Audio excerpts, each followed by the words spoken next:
and winning the £1 million game. In actual fact, they were never in peril really, because they finished the season in the Super 8s, in the top 8, and they ended up in 8th. Their season for me was a bit of a sandwich, really. They started fairly poorly. They had a remarkable run mid-season when Chris Chester first came in and got them winning, and that's what saved them from me, because then their drop-off in form and performances, once they were sort of safe, was noticeable. And you had a verge of being safe. Well, based on everything I knew at the start of the season, Mark, hindsight's 2020. Stop beating me over the head with stuff I said in February, you prick. Yeah, I had them going down. But credit to Chris Chester, because he was in with a shout for me for Coach of the Year because of what he came in and did, and he galvanised that group of players, and he added a couple of people to that pack and to that squad that improved them. Dave Fafita being prime amongst them. He's perhaps not the cleanest of players, but he certainly had an impact for Wakefield. And they went on this run of... Yeah, I've got some numbers for you in there in a bit. Of wins. I'm sure you can tell us about David Fafita. They went on this run that basically secured them in Super League, and everybody was happy and cue much celebration around Wakefield. There was a drop-off, but let's give them some credit. They were everybody's pick for being in the middle eights, and they weren't. Obviously, they put the queue on the rack a little bit, but credit to Chris Chester and what he was able to achieve with a similar group of players to what James Webster started the season with and was achieving relatively little with. So obviously that's a quality coach, and that's a good decision by the club to bring him in, and he's kept them up there. So hopefully now that with a bit of stability coming about, with things like the ground issue starting to get solved, for next year, this is an opportunity for them to grow. Whether or not there'll be a day for Fafita there next year, he's heavily rumoured to be going to Newcastle. We'll have to wait and see. But there's the Thunder. Yes, exactly. Joining the Thunder. There's some little green shoots around Wakefield with some of the young players that they've got, like young Max Jowett and Tom Johnston. Let them build a team around this and keep Chris Chester around and see what they can do. So it's a good year to be a Wakefield fan, I would say. It is a good year. It does have to be deemed a success for Wakefield if they upset our pre-season predictions. Big time. They started and ended the year, though, with the worst team in the league. I'm not sure what they rank as the high point in the season. It's either going to be the 62-0 hammering of Wigan in round 10, Jacob Miller's huge drop goal at Magic to beat Catalan, or the 28-16 Cup quarter-final win at Huddersfield. I think they were the three high points. Yeah. Certainly, and everyone loved them beating Wigan, other than Wigan fans. They would go on to win only once after that Cup quarter-final, though. They finished the season with the worst defence in Super League, averaging 30 points conceding a game and giving up 5.4 tries a game. If you take out the Super 8s, where they lost every game, it does look better, though. There was only 22 points conceded per game in the regular season. They did have some blowout losses, and their defence was not great, but it wasn't helped by an attack that had the fewest metres per game and per carry in Super League. They made the least clean breaks per game. They were the second worst in tries scored. The end to the season did exaggerate all the negative numbers a bit, obviously, though. They were playing against sides that were better than them, and they weren't really... They succeeded already, hadn't they? They were, but the start was just as bad. After 6 rounds, they were averaging 12 points scored and 34 points against per game before a win over Huddersfield in Chris Chester's second game in charge, first proper game in charge. He was in the play like a day, weren't he, before the first game they played under him. After that, it started a run of 8 wins in 9 games that effectively saved the season. We haven't talked enough about Danny Kerman this year, I don't think. Danny Kerman was an important part of when things went right for Wakefield. The Wigan blowout does skew his numbers a little, but basically they scored an extra try whilst conceding 2 fewer tries in each game that he played compared to when he didn't play. In his 12 games played, they won at 67%, but in the 18 he missed, they only won 11%. When he played, he made more successful tackles per game than any other Winnie Cat. The star for them, though, was obviously Young Player of the Year, Tom Johnston. Like Kerman, he played in the blowout win over Wigan, but missed the blowout, lost to them later in the year. So, figures again, skewed a little by that. But we'll gloss over that and say it was a similar story with a 19-point better differential in games when he played to when he didn't. They won 41% of the games he did play, but only 13% of the games he didn't play. He was the top try scorer for Wakefield with 14. He was their only player to threaten with a clean break per game when he played on average, and he was their best average ground gainer with 106 metres per game. David Fafita was the only other Wakefield player to average over 100 metres per game this year. Making ground was a big issue for the Wildcats. Well, there you go. So with some luck, then they'll build on the stability that they've got by staying up. They've certainly made a good signing in Sam Williams, haven't they? Yeah. In the half, that gives them 3 half backs that you would be happy with in Super League. Definitely.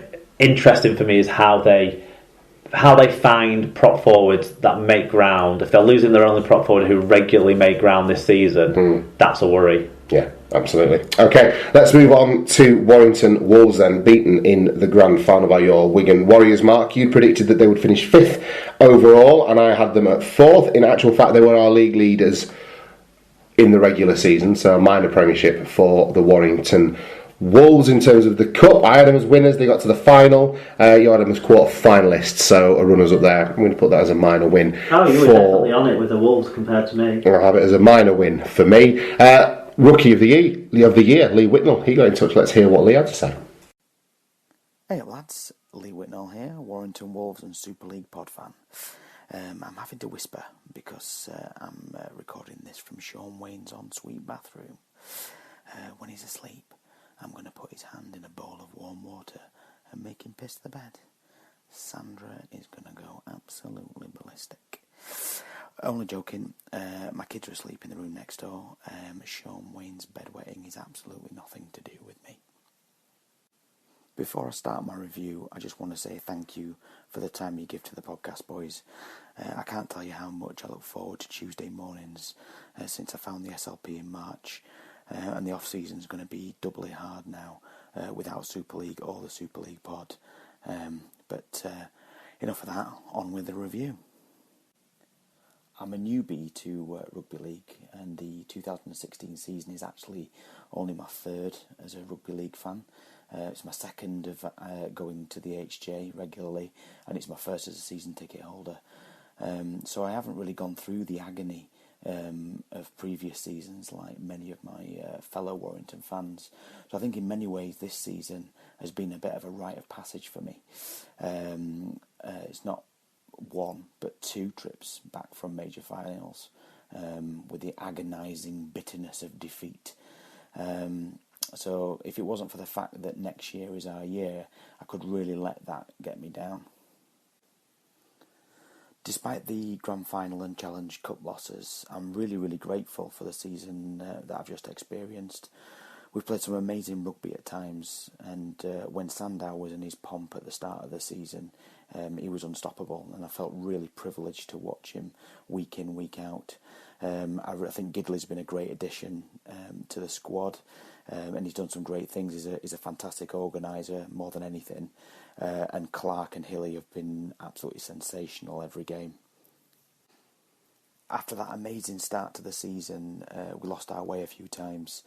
Huddersfield away, Magic Weekend, that absolutely dog shit game against Hull in June. But I think overall the performances this year have been really pleasing, definitely much better than last year, which is why obviously Tony Smith has an awesome new hubcap on the right offside tyre on his Range Rover. I was one of the few Wire fans who actually stayed behind at the grand final to clap all the players off the field. It was tough to watch Wigan lift the cup, and I get why other people left, but I really wanted to let them know how much I appreciated their efforts this year. And Clarkey actually gave me a clap back, which is, as we all know, the best type of clap to get from a rugby league player. That one's in case Corey Oates is listening. Looking ahead to next season, I'd like to see us strengthen up our three-quarter line. Our centres don't really get the best out of our wingers, and our wingers don't really offer that devastating threat that you get with the likes of Joe Burgess, of Manfredi or Swift even. But if in February the same team lines up that played at the grand final, I will still be telling people that 2017 is our year. So that's it from me. Take care, boys, and thanks again for everything that you do. And hopefully I'll catch up with you both at the Four Nations final next month. All right then, boys. See ya. Right, well, thank you. That was Rookie of the Year, Lee Whitnell, giving us his thoughts on Warrington's season. Mark, what have you got to add to that?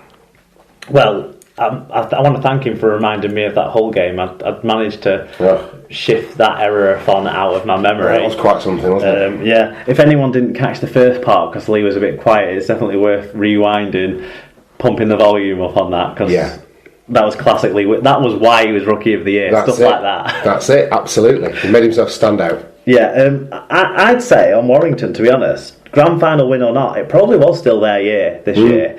They exceeded my expectations, like you've already covered, and whilst they lost 2 finals, they were overall the best team, with the League Leaders' Shield win indicated.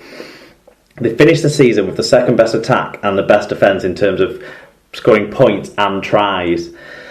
They also had the best average ground gains per game and per carry, made the most metres per game and per carry, as well as the best overall team tackle success. So they did strong work both ways. Their success was built on 2 features: consistency in team selection and the best starting front row in the competition. They were able to put players out in shirt numbers 1 to 13 on the field for 84% of their games. Mitchell Dodds' unfortunate injury and the entire non-selection of James Laithwaite throughout the whole season aside, players in squad numbers 1 to 17 all played at least 20 times in Super League this year, and their squad number 18, George King, he also played in 30 of their 32 Super League games. That's how consistent they were able to put their first choice players out on the pitch. It helps too when you can pick your best player for every single game you play, and Chris Hill was their only ever present. Right. He was Super League's top meter maker, Thomas. He was also the 3rd highest in total carried across all Super League players. He still managed 8.1 metres per carry during the year, which is the 5th best average gain of all prop forwards with more than 20 carries. He was also top 10 in total tackles made, yet finished the year with a remarkable 98.1% tackle success. Only teammate George King had a better tackle success for players who made more than 100 tackles with 98.2%. That's just incredible. That's insane, isn't it? Incredible. He was assisted by Ashton Sims. His numbers all stack up well against most props, despite his metres and tackle figures not being up to that of Hill's levels, but not many were. Where Sims excelled was in offload games. 69 successful offloads was the most by any player this year, and he was top 5 for offloads per game and carries per offload. One thing this helped with was creating tries. He was joint top with Kyle Amor in try assists for prop forwards. The last of the top 3 to discuss is Darryl Clark. In his own right, his 140 metres per game and 28 tackles per game show a consistently good level of effort from him. His 19 clean breaks were more than any other forward. His 112 tackle busts were 4th of all players in the league. His 9 tries were the most of any hooker, and his amazing 10.79 metres per carry was a better average gain than any other single player who stepped on the Super League field in 2016. Of course, he wasn't alone in great dummy half work for Warrington. Matty Russell was the 3rd highest in the league at runs from dummy half, helping him to become 2nd in total metres made. Dwyer and Ratchford chipped in too, making Warrington by far the most likely side to run from dummy half in the league, more than 200 ahead of their closest rival in that count, having 4 players in the top 16 of the individual count for that stat. That's how much they ran from dummy half. Earlier on in the season, when Sander was in the side, that laid a platform to then get it out wide and get creative. I think when Sandow left the side, their attack was less creative. Yeah. But that's to be expected when probably your highest paid player, certainly your highest paid half, is out, your marquee man. Yeah. Yeah. Fair enough. What do you have to add on Warrington's front? Well, you've very successfully performed an autopsy on what happened for them, really. Oh, I wonder if sometimes this tag of "it's always their year" is an endemic, systemic thing that Warrington may never shake off. And if it's that deep rooted into the psychology of the club, or whether or not that's just an intangible thing that actually has no bearing on how they'll get on in the future. But it is a thing, and they do seem to fail at last hurdles in big games. So that's got to be something that Tony Smith's going to want to fix up for them for next year. And you know what they say, you've got to lose 3 to win 1. Is that right? Well, there you are then. So, but look, or even today we were talking about some of the recruitment that they've made. They've added to their pack with 2 exceptionally talented young forwards coming in as well, in Savelio and Don Crosby from your mob. So they're building again, and it's fine margin. So there's nothing to say that on paper they can't make that push. It may be just a psychological thing within